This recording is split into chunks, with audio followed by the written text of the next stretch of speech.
नाही, आम्ही गेल्या 100 दिवसांमध्ये मुंबईकरांचे 1280 कोटी रुपये वाचवले. होय, आम्ही स्थगिती दिली किंवा आम्ही ती टेंडर कॅन्सल केली. उदाहरण सांगतो, 490 कोटी रुपयाचं झूचं टेंडर होतं. त्याच्यामध्ये अशी कंडिशन टाकण्यात आली होती की मुंबई शहरामध्ये झू करण्याकरता मुंबईमध्ये फ्लायओव्हर बांधणं हे आवश्यक आहे. तर झू आणि फ्लायओव्हर याचा संबंध काय बाबा? तर कुठल्या तरी विशिष्ट प्रकारच्या कॉन्ट्रॅक्टरला क्वालिफाय करण्याकरता ती कंडिशन टाकण्यात आली होती. म्हणजे ते टेंडर रिग्ड होतं. म्हणून 490 कोटी रुपयाचं झूचं टेंडर आम्ही कॅन्सल केलं. प्रशासनाला पुन्हा नव्यानं ते टेंडर तयार करण्यासाठी सांगितलं. एक टेंडर असं होतं जे रेलिंग लावायचं. मुंबई शहरामध्ये बोलार्ड आणि रेलिंग लावण्यासाठी 384 कोटी रुपये खर्च करणार होते. असे 384 कोटी रुपयाचे कुठले रेलिंग आणि कुठले बोलार्ड हे लावणार आहेत हा प्रश्न आम्हाला पडला.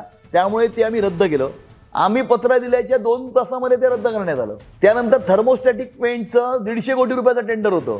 आता ज्या वेळेला आपण रस्ते बनवतो त्याच वेळेला पेंट मारायचं असतं. रस्त्याच्या कामामध्ये ते इन्कॉर्पोरेट करायचं असतं. रस्त्याला पेंट मारायचं 150 कोटीचं वेगळं टेंडर कुठलं? त्यामुळे ह्याचीच टोटल 1000 कोटी होते. आणि गारगाई आणि पिंजाळचा जो प्रकल्प होता तो प्रकल्प पारित करत असताना कॉन्ट्रॅक्टर अबाव 10% होता. आम्ही ते निगोशिएट करून 1.94 अबावला ते आम्ही क्लोज केलं. त्याच्यात 280 कोटी रुपये मुंबईकरांचे आम्ही वाचवले. त्यामुळे आम्ही चुकीच्या किंवा अननेसेसरी म्हणजे अनावश्यक अशा प्रकारच्या रिग्ड टेंडर्सला आम्ही स्थगिती दिली. आम्ही ते बंद केलं, आम्ही ते कॅन्सल केलं आणि नव्यानं त्या ठिकाणी जे आवश्यक आहे मुंबईकरांकरता, मुंबईकरांचा पैसा वाया न घालवता जी कामं आवश्यक आहेत तेवढीच कामं करण्याचे निर्देश हे प्रशासनाला दिलेले आहेत.